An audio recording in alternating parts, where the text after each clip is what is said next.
Jamming out with Large Sarge, and this is Coach Mad Mike, and we are here on our crazy, crazy time of the tampering season. And welcome to our show. Large Sarge, what do you got for us? I'm ready to talk about free agency. All right, awesome. Well, hey, listen, we are going to talk about, this is a slide that you came up with, and I think we probably should start there. Hey, tell us about what you got here. Actually, let me pull that back down for a second here because it did not go from the beginning. You know, this is our second show, and it doesn't have to work perfect, does it? All right, running back merry-go-round. Tell us, Lord Sarge, what do we got? Shockingly, free agency has been all about running backs. I'm blown away. Let's go through the moves real quick. Aaron Jones released by Green Bay. Green Bay picks up Jacobs from the Raiders. Pollard released by Dallas, goes to the Titans. Barkley does not stay with the Giants, but goes to Philly. Inside the division, wow. Swift released by Philly and goes to the Bears. Crazy. Gibson released from the Skins and goes to the Pats. Is that a good move? We'll talk about it. Eckler goes to the Skins, Mixon to the Texans, and Henry to the Ravens. This is a crazy beginning to That's 9 major running back moves. That's crazy. It's so many. And why are all these trading parts doing what they're doing? I have no clue.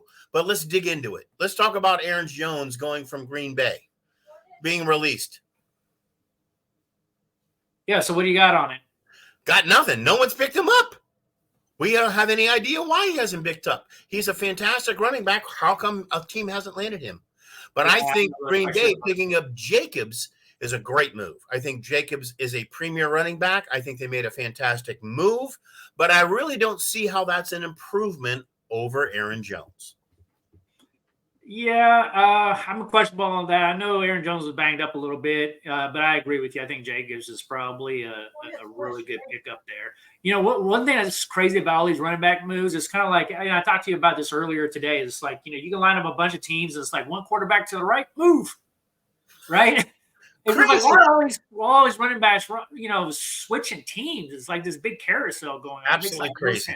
It's crazy. Yeah, just really does. I think Dallas made a major screw up in releasing Pollard. I have no idea why they did it. I don't get it. I think that Pollard going to the Titans is going to be a big improvement for them.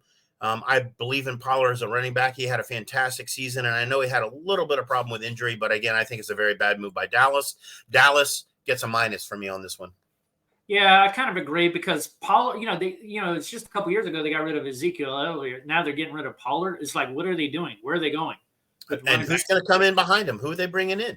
Maybe Aaron Jones. So far, it's been nobody, right? Maybe Aaron Jones. Who knows? Exactly.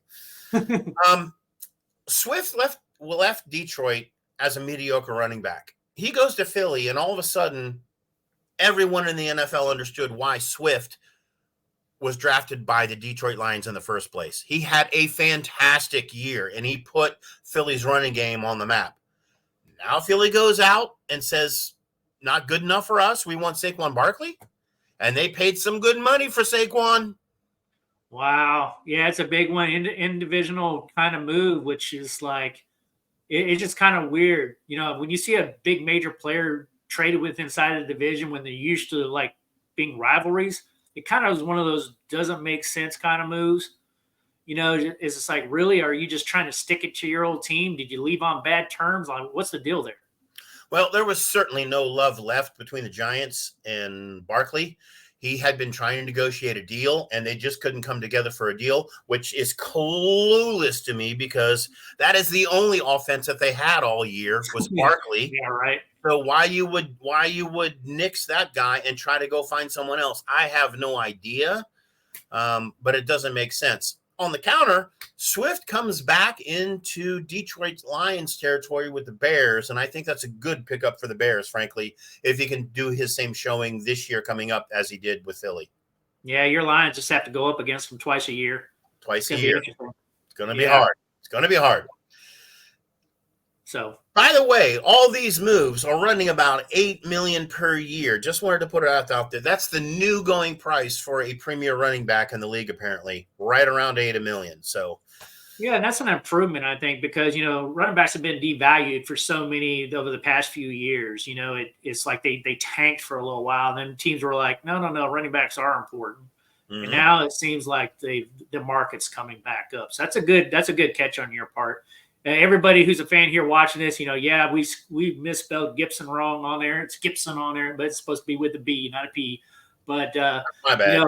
with him going to the Pats, I find that very interesting. He needed to be out of Washington. As a Commanders fan, I think he kind of overextended his stay a little bit with his fumbling history, but he's a good player. We all, but to be fair, we misutilized him like anything.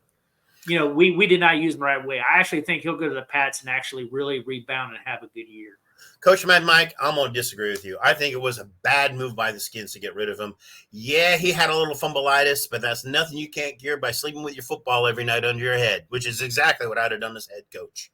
I think Gibson is that 1-2 punch behind Robinson, just like the Lions have their Montgomery and Jamar Gibbs tandem duo, and I think – you don't think Eckler is an improvement? I think so. Let's talk about that. So the Skins sign Eckler, right? I think they're looking at Eckler for his pass catching ability to provide another out or a release to whoever becomes the quarterback, which signals to me that the Commanders are making a move to become more of a passing team and less of a running team. Clearly, when you get rid of Gibson and the speed that he has, I think that might be the situation, but they could be using Eckler to replace him. Eckler had some injuries last year that really hurt him, although he's fantastic. I love him as a running back. I think it's an equal add to the Skins, to the Commanders. I don't think they gained anything by it. Well, I think they did a little bit, because I think Eckler is probably a little bit better than Gibson. Gibson's obviously younger, so you usually would want to go with the younger talent. When I looked at their contracts are a wash. They basically signed for basically the same 3-year kind of contract. What you get with Eckler, though, I think he's just a little bit better, a little bit more consistent. I mean, we'll see how Washington uses him. They got to use him right, because he is the Gibson replacement. The early down running back in the situations, Brian Robinson Jr. Gibson was more the change of pace kind of guy coming out of the backfield. Eckler is going to be in that same kind of role, assuming what kind of system we run in Washington. When we have Kingsbury now as the OC, he can bring in a whole different system than what Eric Bieniemy ran. So we really don't know. I mean, Eric Bieniemy, I guess, didn't know how to use them, but it's just going to be interesting to see how it goes moving forward. I think I agree with you. I'd probably rather have stayed with Gibson because we know him. We could have worked with the fumbling issues a little bit. I think he, to me, this might be a wash, but maybe Eckler is seen by some as a very, very slight upgrade, if any. But I think on the whole, the Pats made a great move by picking him up to pair him up there. I think it looks like the Patriots are going to go for a power run game with the addition of Gibson. I think he'll do very well there. Yeah, I agree. The other news on the wire is that the Bengals let go of Mixon, which I just can't believe. And the Texans made a good move to pick him up. And Henry was released by the Titans, which I get, but I think he is a power move to the Ravens. Oh, great. I actually like that one a lot. Can you imagine him over there with Lamar Jackson? It's going to be insane. It's going to be very scary in that division this year, I think. Very scary. Yeah. The only other thing that I have, we talked about the other two things. The only other thing I have is Green Bay cut both Dillon and Jones. So they cut their entire halfback core, which doesn't make any sense to me. Yeah, because who do they sign? Who knows? But they certainly did pick up any. There's not much in free agency left.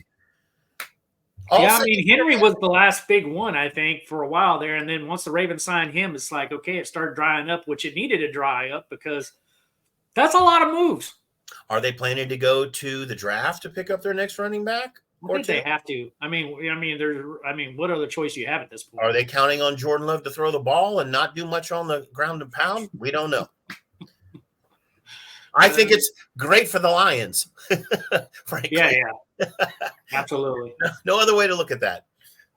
All right, well, Lord Sarge, we're going to have fun here because what everybody doesn't know we're going to do next is we're going to start giving our grades on some of these major free agency moves that have happened over the past 24 hours. It's grading time. It's grading time, man. And I will tell you, I looked at your grades. I tried not to look at your grades when I was making my grades, and I put them on there. And believe it or not, out of all the grades, we only graded the same grade on a player, on one player in the whole list. So this ought to get really interesting. All right, so let's get to it. All right, the first guy up on the list there, Lord Sarge, is Kirk Cousins. Oh, one moment. I need to step out of the video here for a second. I need to put a towel over my head. There we go. All right, now I'm ready. Let's talk about the Kirk Cousins trade. $39 million cap hit. No, that's not that one. That's not Kirk Cousins. $180 million signing over 4 years for a guy who has won one playoff game. Yeah. I don't know who his agent is, but I want him to be my personal finance advisor. He has only taken him up 2 notches every single time. Unbelievable. Yeah, he's got to have the greatest agent in the world. And if I was a young kid coming out of college right now, I'd be like, who's his agent? I want that guy. Because that guy, I'm telling you, Kirk Cousins came into the league as a 4th-round draft choice when the freaking Skins drafted him. When RG3 fell apart, he comes in. He was franchise tagged like 1,000 times in Washington before he ended up going into it. I think the real number is 3. But it seemed like he was constantly franchise tagged. Lands a monster deal with Minnesota that made no sense. He goes there, plays there 6 years. Good, solid quarterback in Minnesota all those years. But like what you said, didn't really get him to the playoffs and win games. I mean, he went there supposedly because that's what they needed to win a Super Bowl. That never materialized. And then now he lands this monster, insane deal as a 36-year-old quarterback. Yeah, he's going to be 36 this year. Insane. Yeah. And coming off an torn Achilles. An Achilles injury. Let's roll the video. Okay, yeah, let's do that.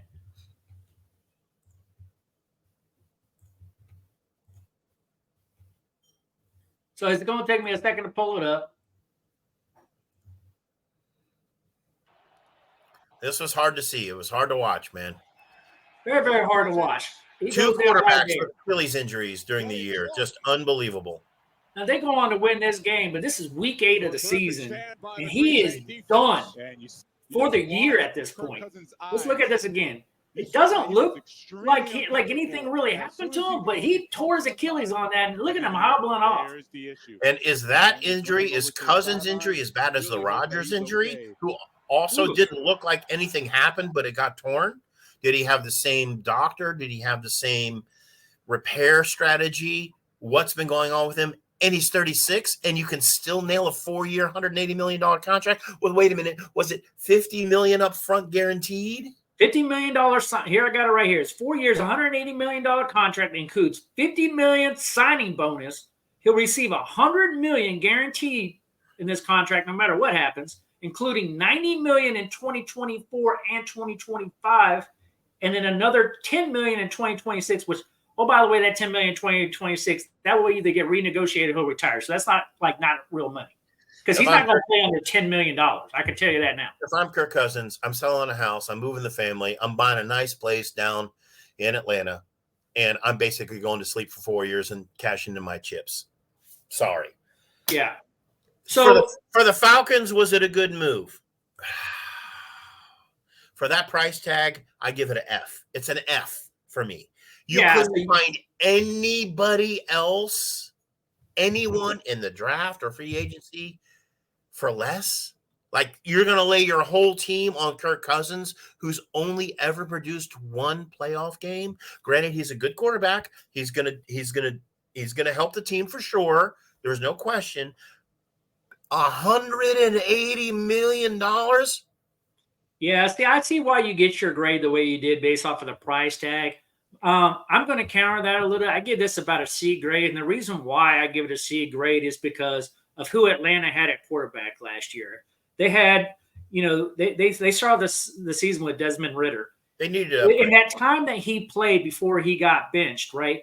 He had 12 touchdowns, 12 interceptions.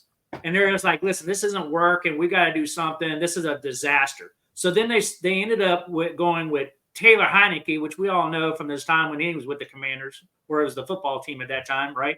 And he goes in there and he doesn't do much better. Goes in there and scores 5 touchdowns for 4 interceptions, right? But Kirk Cousins, in 8 weeks with the Minnesota Vikings before he went down, had 18 touchdowns, only 5 interceptions, 2,331 yards, and he did all that in 8 games. Yep, he's a good quarterback. So in that perspective, Atlanta was in desperate need for the quarterback position. But I agree with you. I can't give it a high grade. Like, number one, I can't give it an A because of his age. And I can't give it a B because of the salary.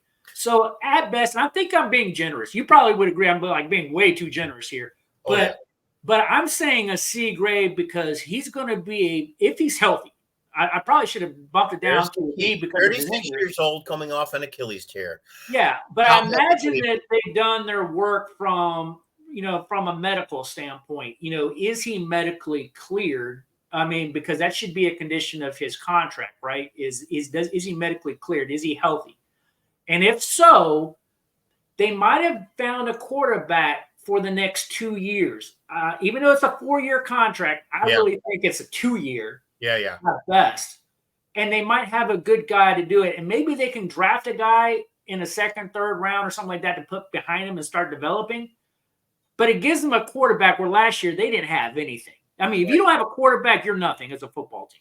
And it is a familiar system. It's a very similar system down in Atlanta as it was with the Vikings. So it could wind up to be a good fit for them to get somebody to hold them over until they can square somebody away. But I just don't agree. I think it's an F because of the price tag. It's ridiculous. Yeah, the price tag. It seems insane. But, you got to give it an A+ to his agent.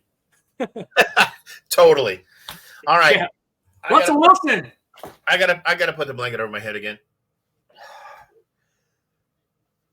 $39 million cap hit. What? Is that what it was for Russell Wilson? $39 million cap hit? Yeah, that's what I actually wound up being year one. Crazy. Oh my goodness, that's insane. And I think that's like for the next 2 years or something. And when Denver's hemorrhaging so many other players, because I think it's another. I think it's like an A+ for the Steelers. The Steelers, I think, made a fantastic move on that contract. I think he's a right fit for their scheme. I think he's a right fit for their program. I think he's going to flourish there. Just my opinion. We'll come back and look at this mid-year and go, Ray, you're an idiot or whatever. But I think this is a great move for Pittsburgh. I give him an A+. Yeah. My only reservation of doing that, I gave him a B grade. And the reason why I did that for a number of reasons. One, he just looked like crap last year in Denver. And you can tie it up to a lot of things, like were the receivers not getting open? Was he not getting the pass coverage that he needed to do? And, anytime a team who has that much invested in a player who then all of a sudden decides, you know what, I'm willing to take these massive cap hits over the next 2 years because what we're doing is just absolutely not working. He is definitely not my guy. I mean, that sends a very, very strong message. There's something to me wrong with Russell Wilson. Now, maybe it was just so bad, but like you tell me that Sean Payton can't friggin' figure out how to work with Russell Wilson? Oh, he's gone. So Denver's in complete rebuild mode. So maybe that's the truth, but like you don't rebuild by just absolutely. You don't get rid of a yourself Super Bowl over 2 champion years. and a Pro Bowler like that. Not for that kind of money. You don't. Yeah, you try to build around them, rebuild around them, but yeah, you build around them, right? So like because it just seems weird, I just can't give it an A grade. And I'm a little curious about whether or not he's really a scheme fit for Pittsburgh. We'll see how Mike Tomlin uses him. It's an interesting signing to me.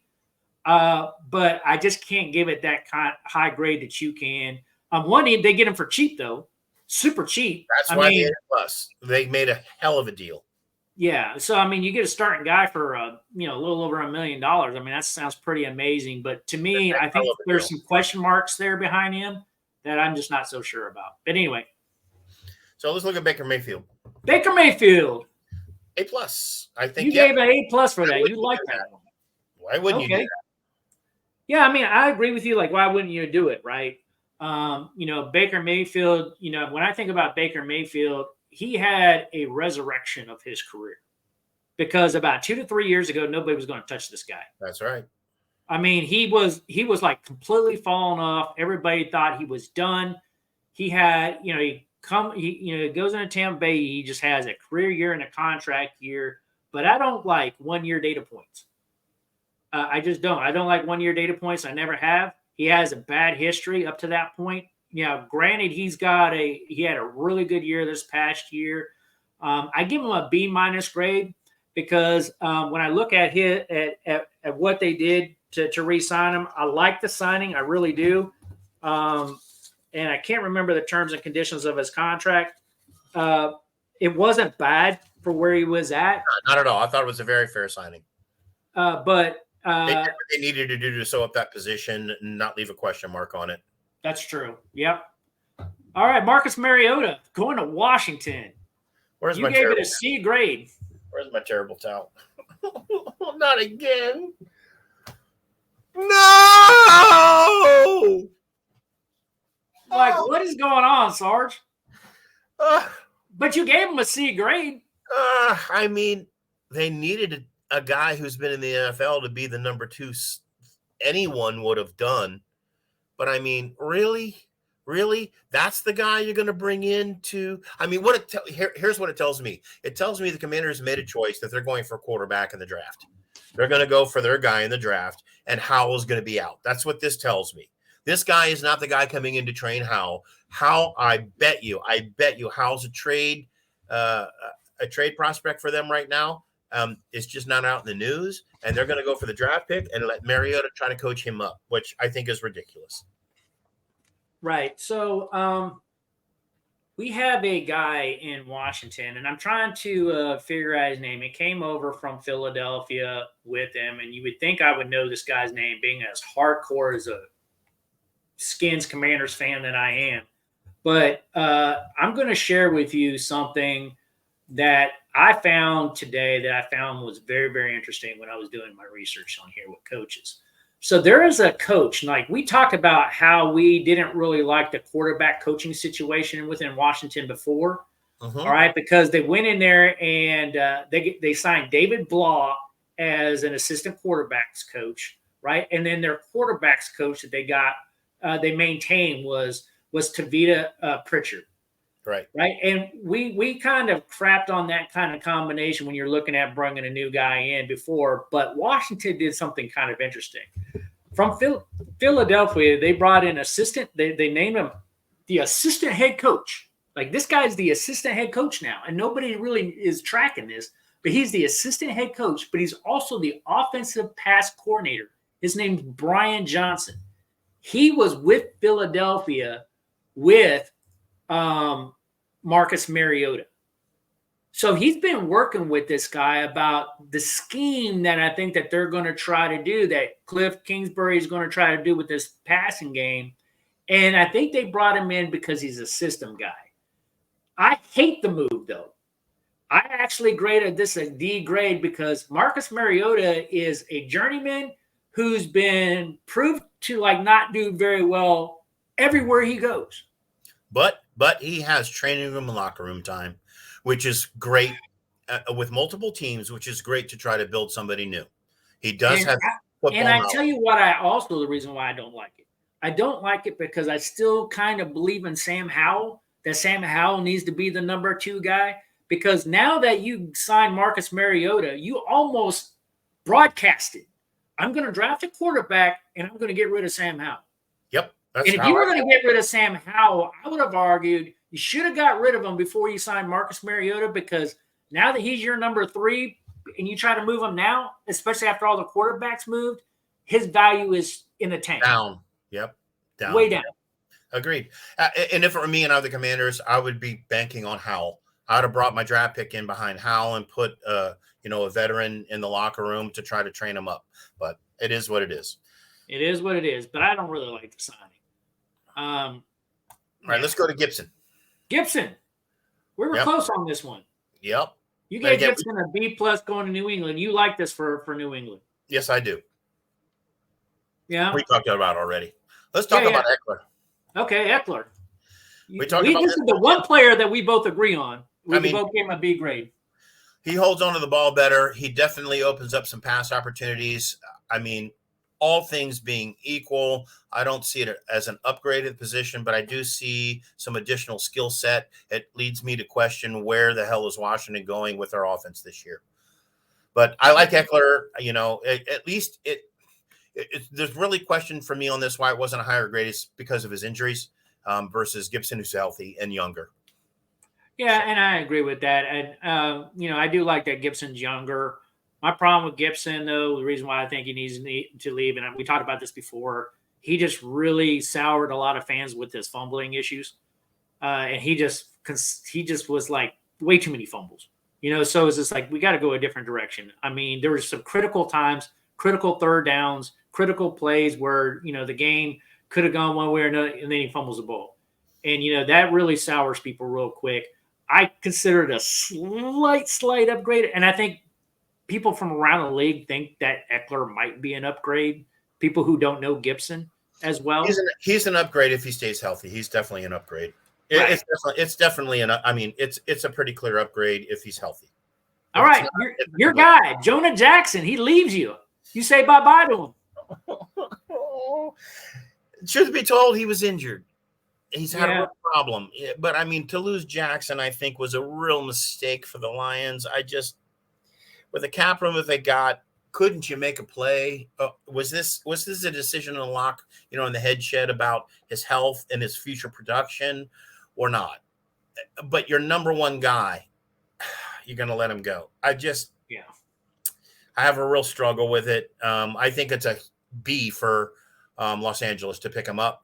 It's not an A simply because of his proclivity to injury. Right. But I think it was a good move for Los Angeles to take him. I think it's a negative for Detroit to lose him. Yeah, and I tell you what, I try not to look at your grades when I made mine, but everything you say is exactly what I would say about it. His injury history. First of all, I did not want him to leave Detroit. I actually really didn't believe he would leave Detroit. This kind of shocks me a little bit. Yeah. But I graded a B- for all the same reasons that you did. So we were very close on that. All right, let's move on here. We got a couple of Washington picks. We picked up Dallas's starting center. And we were wondering who Quinn would bring over from the squad, right? We were wondering. Oh yeah, we got to slide on that later on. But yeah, this was an interesting one because we really needed to start working on our interior line in Washington. And what better place to start on the interior line than the center, right? And we take it away from the division. He's definitely an upgrade. So that's why I gave it a B. Yeah, he's pretty good. The only thing that I saw off of him was, he just had some issues. He had some consistency issues. He did have a few injury issues, but for the most part, he was a consistent, solid starter. I was looking at some of his grading within the, his overall grades. They are above average. I might be a little bit too critical by saying C+, but my question is, and this is where I start like playing mind games with myself. Why would Dallas let him go? Yeah, exactly. And who's coming behind him, right? Right. Like, I don't know anybody in Dallas that's coming behind him, but they sure let him out the door. Dallas seems to really, in my opinion, have fallen on their face this free agency. I don't know what's going on. Yeah, they haven't done anything. It's like they don't even go to work. Yeah, it's really interesting and good for the Commanders and the Lions, right? Yeah, I like to see Dallas stumble. Sorry, all you Dallas fans. Then we go get Clelin Ferrell from the 49ers. You pooped on this one. Why'd you poop on Yeah, and I can't remember the exact reason. I think it's because he had some injuries and he's older, actually. Yeah, he is. And the other thing I got on him is that he's kind of just a filler kind of guy. He's a package guy. He's not going to be, he's not an upgrade to anything that Washington has. As a matter of fact, he might not even make the team. So he's going to have to compete. Crazy to go pay for it. Why Yeah, would yeah. you go for a tier 2 guy when you have all the cap space? Why would you go after a guy like that? I don't understand what they're trying to do on the defense. Well, they signed him to a 1-year, $3.75 million deal. But the part that I don't like was that 3.05, so all except for $700K is all guaranteed. Right. So if he doesn't make the team, you're going You to lost. pay this guy $3.05 million to walk out your door? Right. I Exactly. don't think he's a lot. I don't understand. Yeah, it's kind of a weird thing for me. I mean, I will always crap on the Commanders because of their history. Even under the new owner, the jury's still out on that guy. Dan Quinn, jury's still out on that guy. Every coaching staff he brought in, jury's still out on those guys. And this whole rebuilding effort that I've seen so far from them, they've signed 11 guys so far. The last time I looked here, probably 20 minutes or so ago, actually, we've been on the air for 30 minutes. So probably like 40, 50 minutes ago, I was looking at that. They signed 11 guys, and they probably all went home for the day anyway. So I feel pretty safe to say it's 11. And so a lot of players, but like nothing big. Accepting Eckler, tell me who they signed that was a top tier guy. And I wouldn't even say Eckler was a top tier guy. Eckler's borderline. Yeah, borderline. But he's the best player by far they signed. Exactly. Everything else tier 2 or tier 3, which I have no clue what the hell they're doing. So anyway, all right, let's go on. Here's a big one for you, the Wilkins. This was a huge deal. This was the number 1 guy in free agency, and he went for the number 1. I think it was 110 million over 3 years, 51 million guaranteed, something in that range. And oh my God, did the Raiders make an upgrade. I think it was a beautiful move by the Raiders. I think it was a disastrous move to Miami, who is leaking players like a colander with hot water running through it. Yeah, I'm not so sure about it. I mean, to me, I have a hard time kind of really assessing this one. I gave it a B grade because even though he was the number 1 guy, I don't really look at him being the number 1 defensive tackle in the NFL. He might have been the number 1 guy in free agency, but okay. He sure got a nice payday though. And I'm sitting here I'm trying to look for the numbers here real quick off. It's 110 million over 110 million. Like, wow. Yeah. Huge. That's kind of somewhat shocking to me, honestly. The Raiders are putting a team together. Watch out. That's all I'm going to say is watch out. So I gave it a very solid B grade. I could probably go as high as a B plus on that. I don't know if I can give it an A grade because I just don't see Wilkins grading out as high. I think he might be a little highly rated. People could beat me up on that. Put your comments in in there and tell me how stupid I am. But Wilkins I just is don't a beast. see him. Coach Mike, Wilkins is a beast, and the Raiders just got a beast, and Miami just blew it. Yeah, which is again, what is Miami doing, right? You're going to keep that guy in the house? It does not look good for them this year. I'll tell you that. All right, another Commanders move. Lubu. You gave this guy a C plus. What do you think about this guy? Well, okay, so they added another second tier linebacker who's not outstanding, and he's a little older. What? I actually think he's going to be a starting inside Mike. He probably will be because that's how bad the roster is.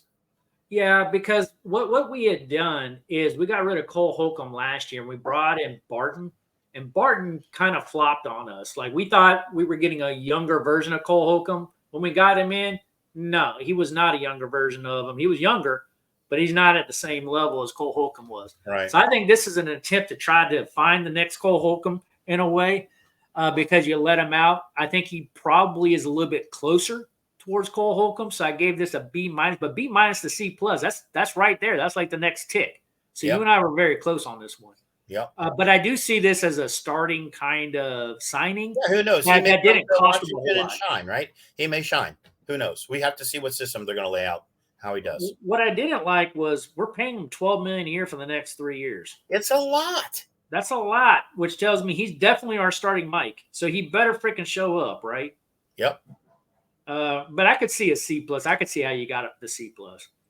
So, and then we're going back to one of your Lions guys because you guys traded for this guy, cornerback Carlton Davis. Yeah, I think this was a fantastic move by the Lions. Not only did we trade to get him, we gave up a third round, but we got a fifth and a sixth in addition to him. Yeah. Carlton Davis was really, really good. I think, if I'm not mistaken, he started off with the Saints and he went to Tampa Bay. And in Tampa Bay, so here's the deal with the Lions. The Lions suck in their secondary. They're horrifying, right? So the reason I'm giving a C+ to Davis to the Lions for this trade is, it's definitely a need and it's definitely an upgrade. However, he's a one-trick pony. He's a little bit older. He's had some injuries, and he is a man coverage cornerback. He's a possession cornerback. He doesn't have the best speed, and that might work in opposition to Sutton, but Sutton is so bad.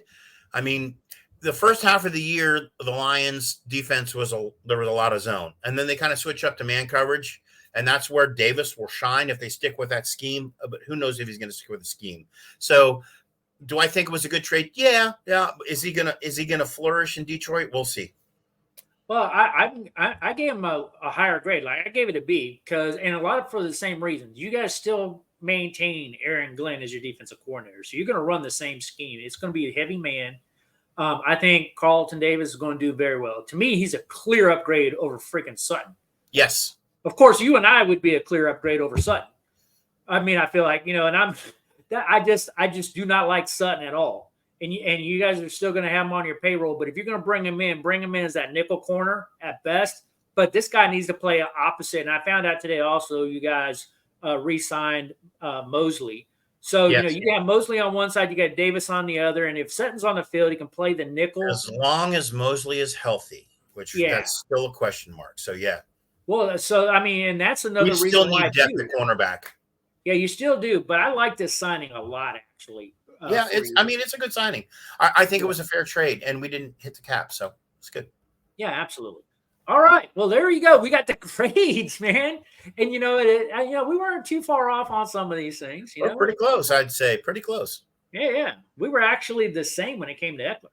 I tried to keep up with you, Coach. I'm telling you. I tried to keep up with you. All right. Well, hey, I want to move on to something else. The Cowboys that have turned into Commanders.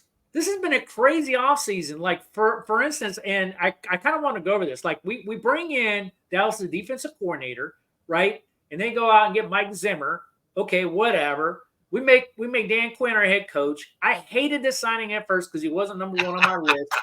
I just did. Everybody else loves him. Whatever. We'll see. If he wins, I'm not a lover. But I get into Redskins, Commanders Nation, and they're like, and I listen to Logan Paulson, Santana Moss, and all those guys, and Fred Smoot on their little Commander Center show that they do, and everybody just loves on this guy, and I'm just like, okay, well, we'll see. I'm not completely convinced because I don't like anybody who normally comes from Dallas to begin with. The proof will be in the record that way. But Yep. We'll see, right? But one thing I thought was kind of cool was apparently all the way back from when he was in his time with Atlanta, he had Joe Witt with him, and he brought him up. And he was a defensive assistant for him last year. He's going to be his defensive coordinator this year. So at least that those guys are going to be somewhat in sync. And we should expect some improvements on the defense overall. We should, based on right. That. And so far, the free agency signings don't impress me that way. Not really. And the defensive guys they brought in two defensive ends, Fowler and Armstrong. Both those guys are pretty much package guys. I don't really see either one of them starting. So they really haven't addressed the defensive end position after losing Chase Young and Montez Sweat. After the disaster that happened under Rivera last year. Yeah, I totally agree. And Young is still on the market, by the way. Yeah, right. It's like anybody can go sign that dude, right, at this point. And, who knows? We might sign him back, but doubt it, right? So, but anyway, I think but it's just interesting, that these two defensive-minded coaches went and got two defensive ends. They see something in these guys that maybe can help translate the system that they're trying to do. I don't know. You don't think they're going to be starters? I don't think so. Why would Witt bring them? Why? They're going to start. I think that they're probably good kids that are probably strong that in certain packages. I don't grade either one of them high enough to make them a starter. Tier at best. Yeah, I wouldn't even say second tier. I'd say third tier on these guys. But like Fowler, maybe. But like you're reaching if you think you're gonna get something solid. So the Commanders made Armstrong definitely not. No Armstrong is Armstrong's definitely a backup. They've made absolutely zero improvement over their disastrous decisions last year to cut Sweat and Young. They've made no gains. Yeah, and maybe they're going to do it. No edge on defense. Yeah, and maybe there's still a chance for them to do something. I mean, we're still in a tampering period. I mean, free agency really doesn't open up until 4 p.m. Eastern Standard Time tomorrow, right? And so, there's still all day tomorrow for stuff to happen. Then all of a sudden, contracts become official. This thing will still go on throughout the week, and then it'll slow down, right? And then people will start getting ready for the draft. And we still have a chance to pick stuff up in the draft. But so far, I'm like you. Went from a defensive end perspective. I'm not oohing and awing over either one of these two guys. Right. So, and what I found very interesting for all of you Cowboy fans that might be on here, and I know that we got a couple subscribers on here that claim to be Cowboy fans. So I'm just going to throw it out there. You guys have been so quiet. All you did was re-sign your long snapper. Yeah. That's all you did. Resign your long snapper. I don't even know if you guys are going to work every day. But the Commanders so far have signed 11 players in this free agency signing period. Not that any of them are like, but the Cowboys haven't done nothing. You've lost all those players and stuff that I said above there, right? And you've lost a lot of other players, right? Yep. And so, like Pollard, you've lost some big players out there, and you've done nothing to address it. So I think they haven't even addressed their quarterback situation yet. That's going to be a big play here in the offseason. Yeah, right. So, okay, sounds so good. So there you go, Lord Sarge. That was some pretty interesting stuff. Very good updates. It's getting interesting. Yeah. So how do you assess your lines right now at this point? In free agency, a C. A C? Yeah, a C. I can't do any better than a C. I mean, I hated to lose Jackson, but there's a huge question mark over his head for the price tag versus their salary cap. It's just if you're going to get rid of Jackson and you're not going to invest in him, then what are you planning to do to keep that O-line as strong as it was last year? It's really hard to say. We haven't replaced him yet. Yeah, so. I really haven't got to look at the draft yet and what's available there. I think Glasgow was a good re-sign. I think he's got the youth, and he's got versatility, moving from guard to center. He's versatile, so I think it was a great move. But we'll see. Yeah, and so when I look at what you've done so far, you re-signed Glasgow, which I think was absolutely imperative. You went out and got Marcus Davenport for the edge on a 1-year deal. You picked up a linebacker, Jalen Reeves-Maybin, on a 2-year deal. Is probably a backup. You got Carlton Davis. One, we already talked about him. I really kind of like him as a signing. He's going to start. Yeah. And you re-signed Emmanuel Mosley. And then you went out and got cornerback Amik Robertson on a 2-year deal. I don't really know enough about him to comment. Yeah, I got to look at that too. And so, and then of course you guys re-signed Michael Badgley. Yeah. So that's what you guys have done so far. Our dream of catching Snead from the Chiefs is over, unfortunately. Yeah, I think, that was the talk early on. That would have been a hell of a move, but yeah, that would have been a power move for the Lions, but I don't think it's going to happen. And so Washington, so far, I'll give them about a C grade as well. I'm not overly we signed a lot of players. Like we said, we signed 11 players. I'm not a real fan of the Marcus Mariota signing. Don't really like that too well. Austin Eckler, okay, I get it. You let Gibson go. If you let Gibson go, you got to have somebody behind Robinson. Okay, you chose to go with Eckler over Gibson. Basically same kind of contract. So, okay, if that's the guy you would prefer, I'll let you run with it, right? Then went out and got a 1-year deal on Zach Ertz. You like that signing a lot. I think that was a good signing for a 1-year deal. Absolutely. Yeah. And then here's what we did for our inside line. We went and got Nick Allegretti, signed him to a 3-year deal. And then we got Tyler Badatz, or however you pronounce the name, starter from Dallas. And so we kind of look like we shored up our interior vacancies, but for Washington, we still got to answer the tackle positions to really beef up that line. We still got to figure out what we're really doing at quarterback, because let's face it, it's not Mariota, and it clearly doesn't seem to be Sam Howell at this point. It really doesn't feel like it, but we'll see if we're right. We'll put a pizza on it, but I think our call is that Howell's not going to be the guy. And then on defense, really the only thing that we did, we already talked about Farrell and Armstrong, which, okay. I think these guys are backups at best, so I think we still got edge problems. We did have a linebacker issue, and we got Lavu, right? And he's probably going to be the starter at Mike to pair up with Jamin Davis.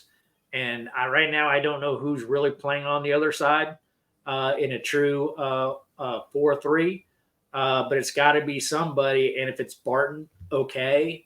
I mean, you did get into that contract with him. I'm not super excited about the linebacker situation. I think we still need another guy there. And then, we had safety issues, and we signed Jeremy Chin to a 1-year deal, but I look at him as a backup guy. I don't look at him as solving our safety problem. And all second-tier players. So, like, what? What are they doing? Third tier. What are they doing? Right. I'd say third-tier guys. I think these were guys that they were kind of filling roster spaces, but they're not really. They're not upgrades. They're not upgrades to the team. Yeah. McManus, the kicker. I mean, what was wrong with Joey Sly? I have no clue. I would have stayed with Sly. Why'd you bring another kicker? Something going on we don't know about? Some McManus people say like he overall produced a little bit better, or grades a little bit higher. I don't buy it. I actually like Joey Sly a lot. Sly is good. So has he been cut? I didn't see that. Well, he wasn't cut. I mean, he was just up for free agency. We just didn't re-sign him. We let him hit free agency, and we went out and got this guy. So he's in free agency. Okay. Oh, yeah, he's out. He's still out there. So who's going to pick him up? That's the question. Because he's a good sign. But I liked him, man, because Joey Sly reminded me of like a linebacker kind of dude who just was a power kicker, and he was great. I mean, I had no issues with him whatsoever. I have no clue what Dallas is thinking on that one when they did that. Let their guy go, and then what the Skins are doing with letting Sly go. I have no idea. It makes no sense. Yeah. So there you have it, guys. That is our update for this week here, and I hope you guys have enjoyed this show. You got any parting comments there, Lord Sarge? Lord Sarge, shutting out and getting a beer. All right, man. Are you gonna friggin' play us some music to get on out of here? Nah, I'm too baked over my Lions not doing so good. You got to reserve that until you get some motivation. I got to get some more motivation. We got one more day tomorrow to deal with. I'm going to see what happens tomorrow. Oh my gosh, But anyway, hey, it's a great show tonight. Hey, I love the scoring. I love what we've been able to do. For those listeners that we have that are on there and those new guys are coming on, we didn't do anything last night, so we kind of wrapped it all up in this one. But hey, I feel good about where we are at catching us up. There's so much more left to do. Tomorrow actually starts free agency, so hopefully we'll get another video out to you guys tomorrow. Thank you for watching. Tell a friend. Like, subscribe if you haven't done so. We would sure like to be able to do it. Tell a buddy. Spread the word. And we'd love to be able to do it. And please comment below, because we want to take some of your comments and we want to be able to put them on the show here. And who knows, you get a really good comment, we might reach out to you and actually bring on the show to give you your comments on here. And I think it'd be a cool thing. I think it would be awesome. All right, everybody. You guys have a great night. Mad Mike is out, and so is Lord Sarge.